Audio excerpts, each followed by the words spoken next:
Hello friends, welcome to our YouTube channel Asan Ra for you.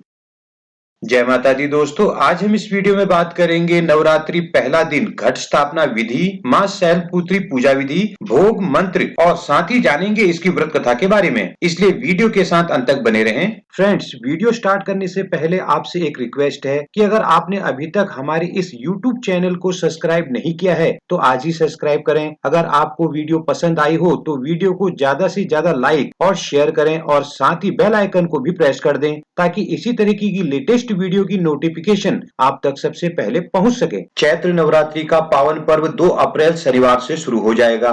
9 दिनों तक चलने वाले इस पर्व में मां दुर्गा के 9 अलग अलग स्वरूपों की पूजा की जाएगी। मां दुर्गा को शक्ति की देवी माना गया है, इसलिए दुर्गा पूजा का यह पर्व शक्ति की उपासना का पर्व भी कहलाता है। मां दुर्गा का आशीर्वाद पाने के लिए उनके भक्त इन 9 दिनों में व्रत, अखंड ज्योत और माता की चौकी का आयोजन करते हैं। इस बार नवरात्रि के पहले दिन अमृत सिद्धि योग में घट स्थापना की जाएगी, जो कि मां को प्रसन्न करने के साथ अमृत फल देने वाला योग है। यदि आप इस शुभ योग में विधि पूर्वक मां की आराधना और कलश की स्थापना करते हैं तो मां प्रसन्न होकर आपको सुख समृद्धि का वरदान और आपकी झोली खुशियों से भर देगी। आइए जान लेते हैं घट स्थापना शुभ मुहूर्त। चैत्र नवरात्रि का प्रारंभ और घट स्थापना तिथि होगी 2 अप्रैल दिन शनिवार को। घट या कलश स्थापना का शुभ मुहूर्त होगा 2 अप्रैल सुबह 6:10 से सुबह 8:31 तक। घट या कलश स्थापना का अभिजीत मुहूर्त होगा 2 अप्रैल दोपहर 12 बजे से 12:50 तक। घट या कलश स्थापना प्रतिपदा तिथि और अभिजीत मुहूर्त में करना अति श्रेष्ठ कार्य व उत्तम माना गया है।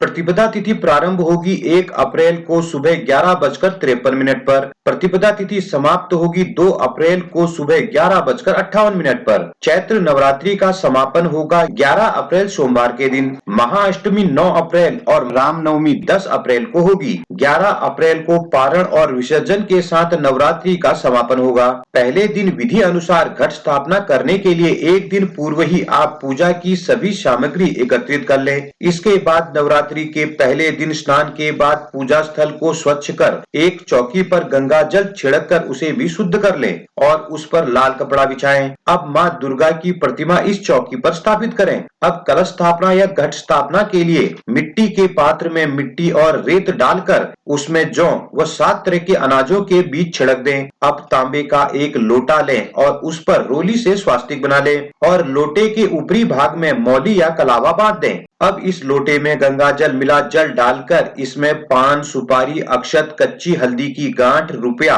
व दूध डालकर अशोक या आम के 5 पत्ते लगा लें। इसके बाद एक नारियल लें और नारियल को एक लाल चुनरी से लपेटकर कलश के ऊपर रख दें। ध्यान रखें कि कलश के ऊपर एक बर्तन में चावल भरकर इसके ऊपर ही नारियल की स्थापना करें। अब व्रत का संकल्प लेकर गणपति व माँ दुर्गा का स्मरण कर माँ दुर्गा को लाल वस्त्र, लाल फूल, लाल चुनरी और श्रृंगार की वस्तुएं अर्पित कर धूप दीप जलाएं और विधि पूर्वक 9 दिनों तक माँ भगवती का पूजन कर दुर्गा सप्तशती का पाठ करके कन्या पूजन करें। जय माता दी।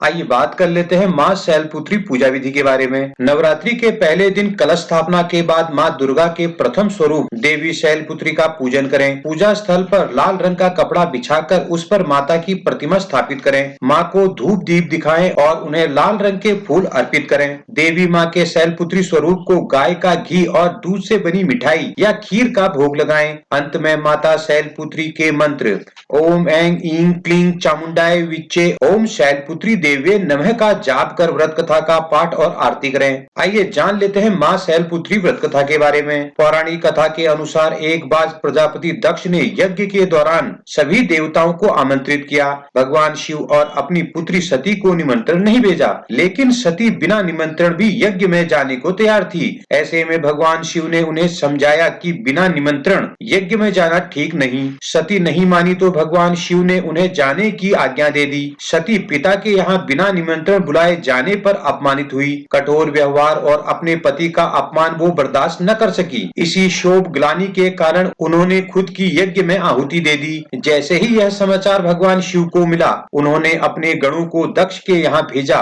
और उनके यहाँ चल रहा यज्ञ समाप्त करा दिया। इसके बाद माता सती ने हिमालय की पुत्री के रूप में जन्म लिया। तभी से उन्हें शैलपुत्री कहा जाने लगा।